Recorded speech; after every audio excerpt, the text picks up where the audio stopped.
alors que les combats se concentrent plus précisément dans les territoires de Walikale aussi, où les rebelles du M23 chercheraient donc à menacer ou à reprendre le contrôle, à prendre le contrôle de Pinga, une cité stratégique qui jusque-là reste contrôlée par les forces armées de la RDC, les jeunes résistants Wazalendo. Alors, qu'est-ce que vous devez retenir, chers téléspectateurs d'Afrique Info 43, dans cette édition où nous devons retenir que du côté de Walikale, où nous nous rendons d'ailleurs, où nous commençons, les rebelles du M23 qui sont loin en tout cas donc de respecter les engagements qu'ils avaient signés du côté de Doha, donc au Qatar, alors que ces rebelles continuent à renforcer en tout cas leurs positions autour toujours des agglomérations qui sont donc un peu éloignées de la cité de Pinga. Ces rebelles du M23 et d'ailleurs qui interdisent la population de ne pas fréquenter les marchés publics, qui contrôlent les forces gouvernementales. Nous sommes dans le territoire de Walikale. En tout cas, c'est ce qui a été donc décidé hier lors de ces meetings que les rebelles du M23 ont animés du côté de Kachebere, également dans le groupement Louberi, qui dans le territoire de Walikale, les rebelles du M23 qui interdisent également la population de ne pas se rendre dans les marchés publics qui sont donc dans les zones contrôlées par les forces gouvernementales. Et là, c'est dans les territoires donc de Walikale. Vous devez retenir que les marchés publics de Walikale se trouvent surtout dans les zones contrôlées par les forces gouvernementales. Alors, les rebelles du M23 ont annoncé qu'ils ne voulaient plus voir les habitants qui doivent se rendre dans les marchés publics et qui sont contrôlés dans les zones des forces armées de la République démocratique du Congo. Vous devez retenir que les marchés publics, surtout du côté de Pinga, voire même du côté de Bouimba, il y a les forces armées de la RDC, les jeunes résistants Wazalendo. Alors aussi, nous partons du côté de Kachebere et Kibati. Ces marchés ne fonctionnent plus comme avant parce que les vendeurs préfèrent se rendre dans les marchés situés dans les zones sous contrôle des forces gouvernementales. Alors, selon les habitants qui ont participé même à ces meetings des rebelles du M23, ces rebelles ont interdit les habitants ou les paisibles citoyens de ne plus se rendre dans les villages de Mungazi, Yakishanga et Kibua, des agglomérations sous contrôle des forces gouvernementales. Alors, il y a ce qu'on appelle de ce côté-là aussi les renforcements. On va voir donc cette information qui d'ailleurs plusieurs sources, voire les autorités coutumières et les autorités donc civiles, voire même la société civile là, alerte et appelle le gouvernement congolais donc à plus de vigilance car les rebelles du M23 soutenus par l'armée rwandaise chercheraient donc à tout prendre donc les contrôles donc de la zone ou des Pinga, comme on l'a toujours dit, et comme plusieurs cadres de certaines structures citoyennes de la société civile appellent le gouvernement congolais à plus de vigilance.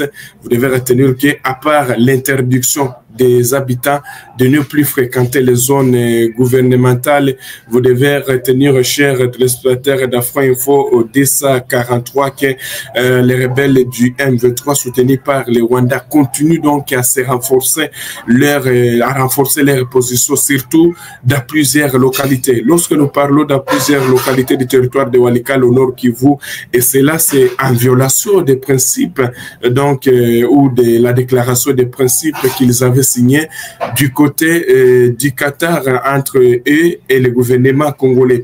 Alors, pour preuve, tous les deux cas donc s'accusent. Alors pour l'instant, il y a les rebelles du M23 qui accusent et disent non, les FARDC sont en train aussi de renforcer leurs positions, que ce soit dans le nord Kivu, dans les sud Kivu, mais vous ne devez pas ignorer que ce sont les rebelles du M23 soutenus par l'armée rwandaise qui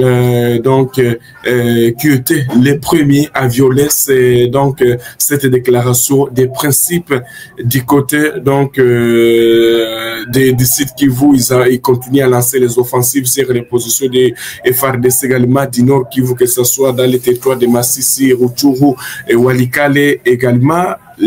Donc, vous devez retenir que les renforcements du côté des Petits, où les rebelles du M23, plusieurs camions sont passés de l'autre côté, remplis de militaires pour se rendre donc du côté du groupement de Kisimba. Alors, la même situation aussi a été observée jeudi à Roussambu et Bukumbirwa dans les agglomérations de Ikobo. Quand nous parlons Ikobo, c'est à limite avec le territoire de Lubero et le territoire de Walikale. Alors, ces derniers temps, il y a donc les rebelles du M23 qui ont beaucoup renforcé donc les hommes, leurs hommes ou leurs militaires du côté de Bouléoussa, en provenance de Bouléoussa.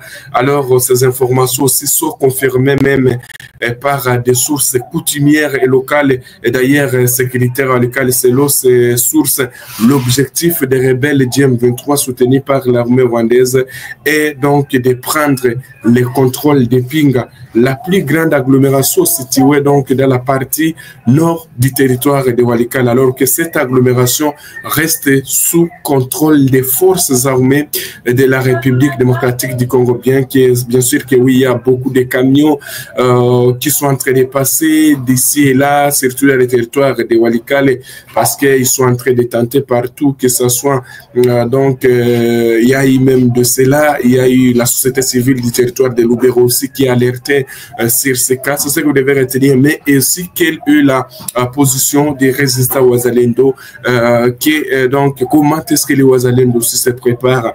Mais il y a quelques minutes où nous nous sommes entretenus avec donc un responsable des Wazalendo dans la zone.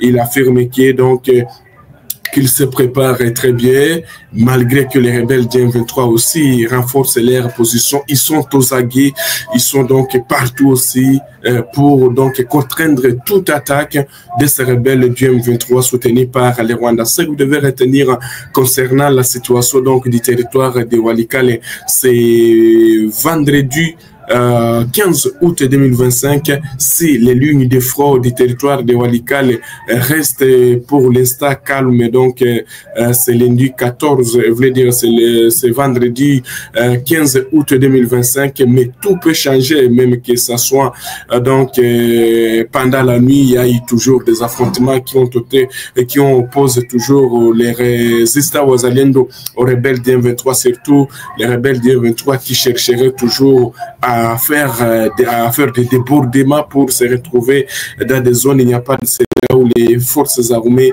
les Wazalendo ont déjoué plusieurs attaques du côté de Bouimba. Je vous le disais même ici, chers téléspectateurs d'Afro Info 243. Alors, pour l'instant, le calme règne, que ce soit dans les territoires voisins de Rutshuru, on va voir qu'est-ce qui se passe pour l'instant dans les territoires voisins de Rutshuru. On nous signale qu'il y a donc un calme aussi qui règne de ce côté-là. Il n'y a pas eu d'affrontement, mais tout peut changer. Les rebelles continuent aussi à renforcer donc de ce côté-là. Les gouvernements congolais donc doivent être vigilants.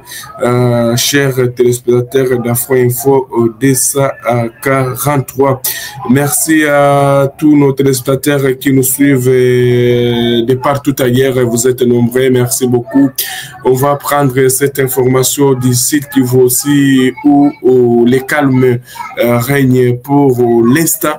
Donc, dans les territoires également des Walungu, que ce soit aussi Fizi, il n'y a pas eu d'affrontement à part donc les formations que je vous ai données, que les FARDC ont de jouer plusieurs tentatives des rebelles du M23, donc de progresser dans les territoires de Walungu. Rien n'est jusque-là signalé.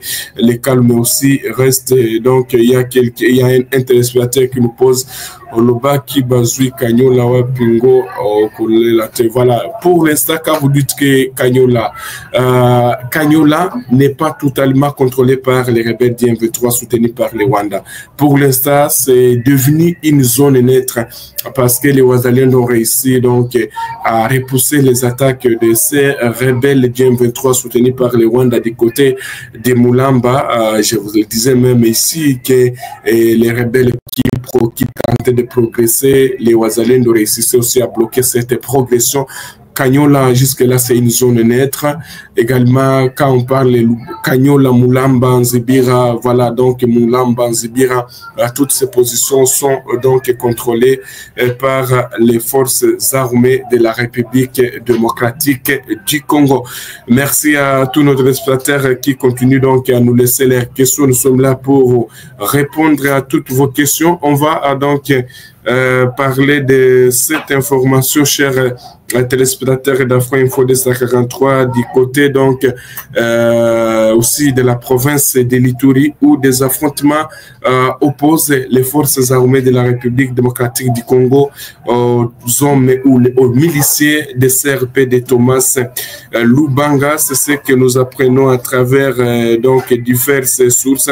Vous devez retenir que l'armée congolaise a échangé des tirs à l'arme lourde et légère donc avec les rebelles dirigés par Thomas Lubanga. Et d'ailleurs l'attaque de ces rebelles de CRP de Thomas Lubanga visait la position de la force navale congolaise basée dans cette zone stratégique de l'Ituri. À riposte, les forces armées de la République démocratique du Congo ont neutralisé 3 rebelles et récupéré plusieurs armes. On donc indique le lieutenant Gilles Ngongo, porte-parole des forces armées de la République démocratique du Congo dans ce secteur opérationnel de l'Ituri. Les porte-parole de l'armée congolaise en Ituri a rassuré que l'armée loyaliste contrôle la situation sur le terrain et a appelé même la population à vainquer librement dans ses occupations, dans ses activités. Il a réaffirmé la détermination des forces armées de la République démocratique Congo et FARDC à assurer la sécurité également des civils et protéger l'intégrité territoriale, donc l'intégrité nationale de la République démocratique du Congo. C'est ça que vous devez retenir, chers téléspectateurs d'Afro Info 243. Vous devez retenir que ces derniers temps aussi, les CRP, donc c'est une milice donc qui s'est déclarée alliée aux rebelles du M23 soutenus par les Rwandais dans les territoires des vous voulez dire les combats qui se déroulent plus précisément du côté de Djougou, où cette milice est accusée d'avoir donc d'attaquer ou de commettre plusieurs exactions sur les civils. Alors l'armée congolaise aussi poursuit les offensives pour mettre fin à l'aventure de ces rebelles de CRP, donc des CRP de Thomas et Lubanga.